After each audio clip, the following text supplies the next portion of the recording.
Hello again, this is Claudia and my assistant Turbo. So for this video, I want to show you kind of a basic way to shave your dog. I'm not going to do it on him, I'm just going to mimic what I would do because he gets a very unique haircut and this is not what most of you will have. You can see his body's really short and he has like this fringe on the bottom, which is way more complex than you guys would ever want to deal with. So first thing, I want to go over some of the tools that you would want. One are clippers. So I have pretty fancy stuff because I'd like to have really good tools, but this one's cordless. You don't need cordless. Andis makes a pretty good 2-speed. Amazon ran out of them. I've already been sending links to customers. I know Petco has one.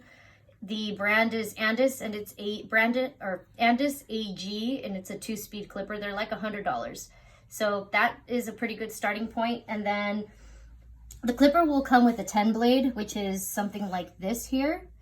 And the 10 blade we use for sanitary trims, which is under the belly and in their butt area where they poop.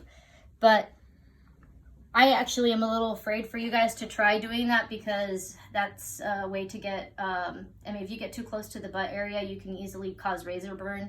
So I would say leave that alone unless you feel really comfortable. So you won't be using the 10 blade. What you do need to get is a 30 blade. And the 30 blade is even shorter, so do not ever use this by itself on the clipper. This is really just a base, and I'll show you what I mean by that. So the 30 blade, Andis, Wahl, there are a lot of brands, it doesn't matter. They're all interchangeable, so you can use this 30 blade on any other clipper. This particular one just goes in like that. So it's there, like I said, do not use it like bare on the body because you're gonna get a bald dog. Then you'll need some guard combs. The guard combs are what will give you the length that you need, and that varies depend on customer to customer. So you can text me and I can tell you which length I use for your dog. But the most common lengths, I would say, so that you don't get a bald dog and you get a little bit of fluff, but it's short enough to where it's maintained, are 3/8. It's a blue comb. So 3/8 is a little bit less than 1/2 inch. And then the 1/2 inch length, I would say, are the two most common lengths that I use. The brand is Wahl. You can buy them individually on Amazon. So if you put 3/8 Wahl comb, you can get them. They're like $5 each. Again, I can tell you which length you need for your dog. But these combs go over the 30 blade. So I'll just for practice, I'll use the 1/2 inch comb. And most of them kind of go on the same way. So you push underneath the blade and then use your finger to push it up a little bit and then go over. So you can tell it's pretty snug on here.